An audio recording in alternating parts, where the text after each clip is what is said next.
Welcome to the Real News Network. I'm Paul Jay in Baltimore. As most people following the Real News know, unionization rates in the United States are heading towards, well, almost nothing. Private sector unions are something under 7%. With public sector, I think it gets up into the 9 or 10%, maybe 11. But the issue of where unions are headed doesn't look very good. One union leader I heard recently said, "Oh, well, it's just cyclical. You know, we've lost half our membership." And it occurred to me, yeah, in the next cycle, you might lose the other half of your membership, because the unions don't seem to be doing a very good job at messaging why unorganized workers should be in unions. And whenever I've covered strike struggles, and I talk to non-unionized workers watching the picket line, often you hear these two things said. One, these union workers get paid too much. They're bankrupting the country. It's not fair that they get paid that much, and it's making us uncompetitive. And of course, the other thing you hear is, oh, the unions are all just corrupt. They don't really do anything for you. Well, now someone's come along to try to dispel what he calls myths about unionization. And now joining us from our studio in DC is Bill Fletcher Jr. He's an immediate past president of Trans-Africa Forum. He's a union organizer and activist, and he has a new book out titled "They're Bankrupting Us," and 20 other myths about unions. Thanks very much for joining us, Bill. Thank you. So talk about, first of all, what drove you to write the book? Well, actually, two things, Paul. One was simply I was asked. Beacon Press, in the beginning of 2011, was taken by the upturn in interest in unions, particularly after what was going on in Wisconsin in response to Governor Scott Walker. So they asked me to write it, but what made it possible for me to write it was an experience I had when I was on a plane about a year before, flying from San Jose to San Diego. And I was sitting next to this woman, a very nice woman in her 30s, and I was reading a book about global union solidarity. And she asked what the book was about, and I explained to her, and she looked at me and said, "What is a union?" Now, at first I thought that she was joking with me, and then I realized she was absolutely serious. She had no idea what a labor union was. So I proceeded to explain it to her.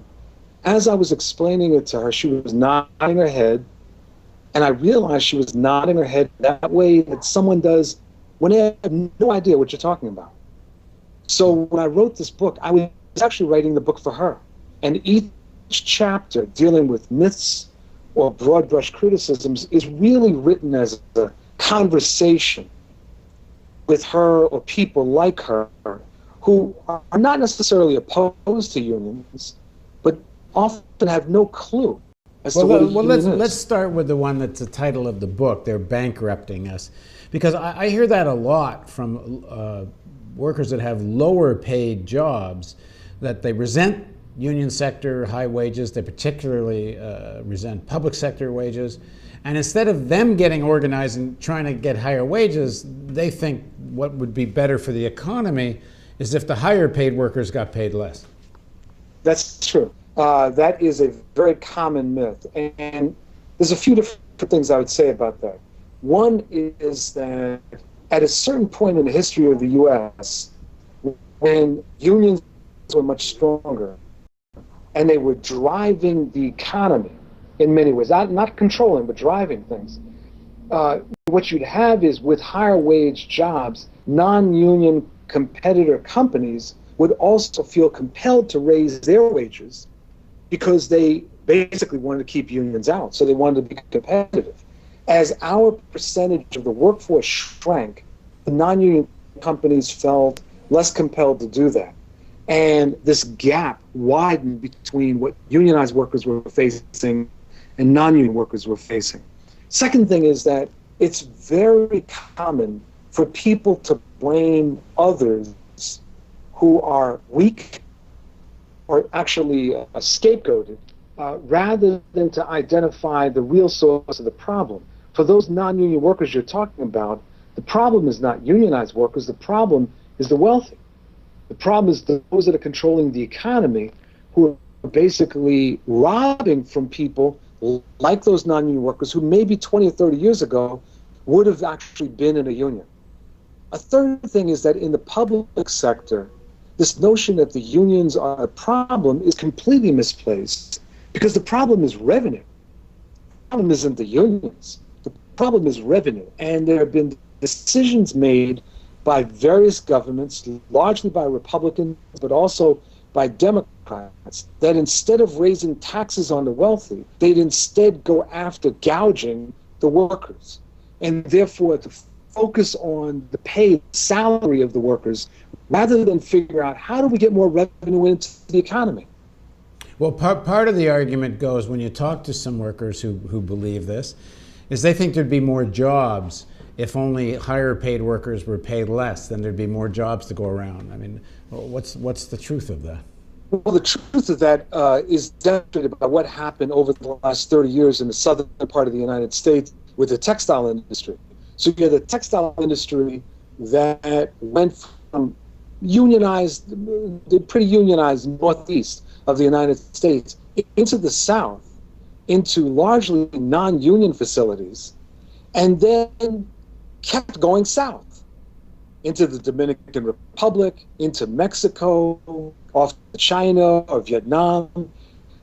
So the issue wasn't about the existence of the union. These companies were going, trying to find cheaper and cheaper labor. That's what's really going on there.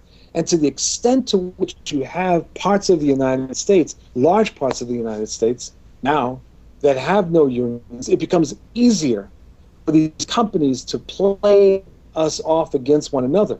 So these non-union workers that you're talking about, they need to understand that the companies are not running into problems because of the unions.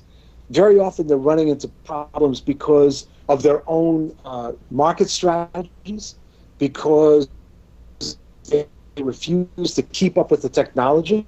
A case in point of that would be the U.S. auto industry up through the 1980s, which was not keeping up with technological developments and ended up being outclassed by the Japanese, by the Germans, by the Swedes.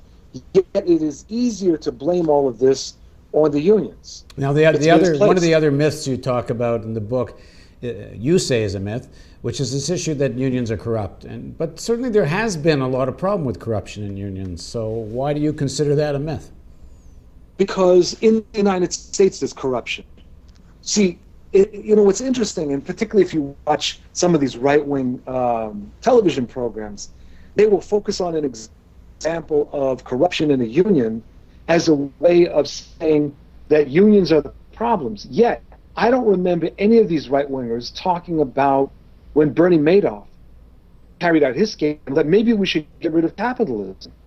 I mean, maybe that's a solution to the Bernie Madoff scandal and other such scandals. See, it's very hypocritical, the nature of the attack. Is there corruption in unions? There is corruption in any place where there is money. The question is whether there's corruption. The question is whether the institution is doing anything to limit the corruption and to address it directly. So that's one thing, that in unions as democratic organizations, the most democratic organizations, or most democratic unions, are the ones that generally are the least corrupt. But the second thing is that there are certain unions that historically were penetrated by the mob, in part because of the nature of the industry itself. And that was one of the things that I found very interesting when I was doing some research for this, Paul, that there was in the 1985-86, there was a President's Commission on Organized Crime that had a section on unions. And one of the things that they concluded two things. One is the more democratic the union is, the less likely it is to be corrupt and mobbed up. The second is that there's certain industries that the mob has penetrated, particularly because of the nature of the workforce, where the workforce is transitory, part-time, temporary employees. They've been able to get in. Now, the way you deal with this is that you have to have a culture within the organization that really is abhorrent to corruption, is constantly struggling for greater democracy and worker control.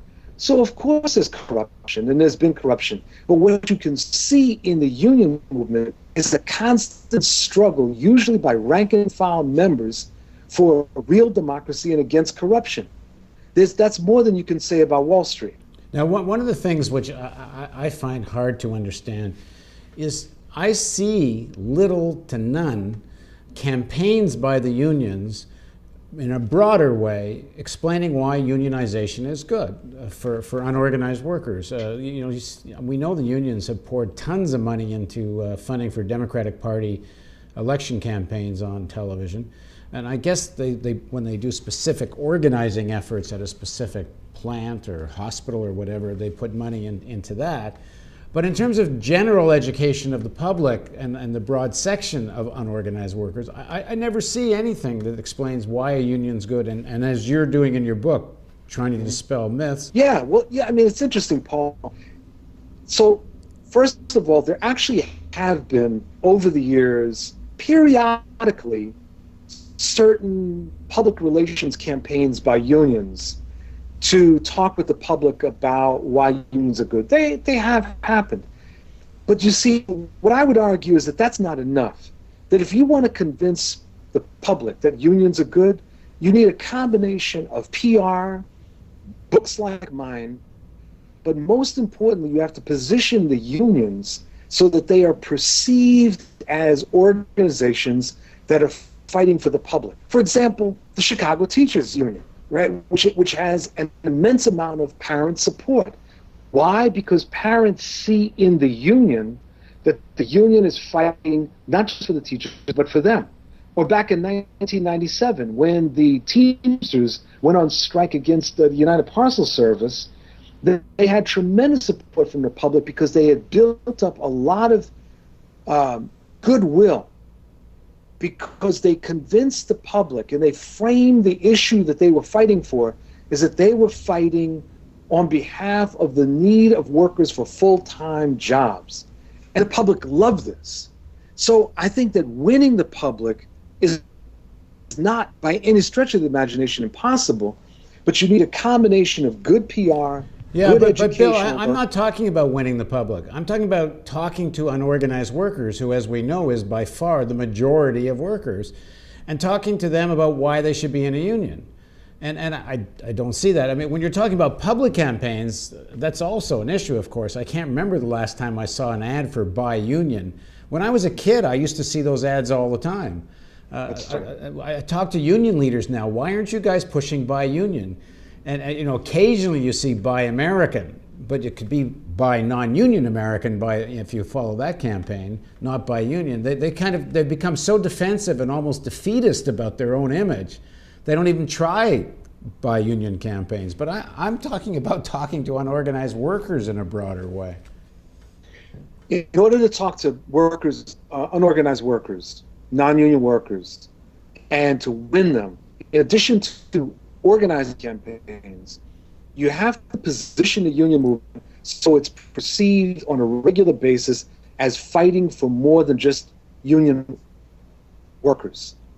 Whether that is helping unemployed workers get organized and fight for jobs, whether that's what the Chicago Teachers Union is doing right now, it's taking up campaigns and positioning themselves to speak on behalf of the 89% or 90% of the workers, 88% of the workers that are not unionized.